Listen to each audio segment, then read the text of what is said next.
And ye shall eat old store and bring forth the old because of the new. King James Version. And in the New International Version, you will still be eating last year's harvest when you will have to move it out to make room for the new. Leviticus 26:10. That word for old is something like yorshan, which can mean sleep or store, as in storing of grain, sleep not related to people. But I wondered there, with reference to sleep, is that to do with the night? It also made me think of the Dormition for some reason.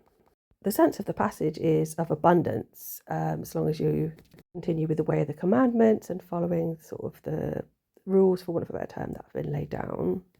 What I seem to have drawn is what looks a bit like a heart shape, I think, but in blue, with some people in it and on it, and then a green little flash, and then something floating in the sky like a wedge of something. Brie, maybe.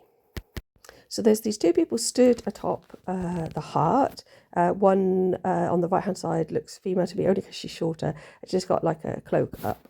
And to the left of them, there's like two people sat down. And then this green figure or yellowy figure. I'm not quite sure if they're lying down or just coming into the picture. At the bottom of the heart, there's another figure there. It looks like they've got a pot or a packet of some kind with them. Also looks like they've got a face mask on. So there's this other figure off to the left of that looks like an angel but with clipped wings. And then there's three other figures to the left. So that reminds me of the wise men type of thing. Maybe this is the wise ladies come to bring out wings. And then she's looking up at this wedge in the sky, which I've likened to cheese for some unknown reason. It looks to me like a bit like a face of a sleeping cat inside a box with some other squiggles. One of which looks a bit like a crook, which I think is a letter, maybe L. L would relate to God.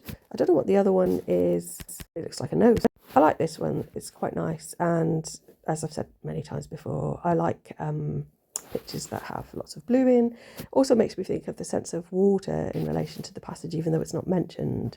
There certainly would have been associations with baptism in rivers, etc. So that might be what this is connecting to. Thanks for listening, and please like and subscribe.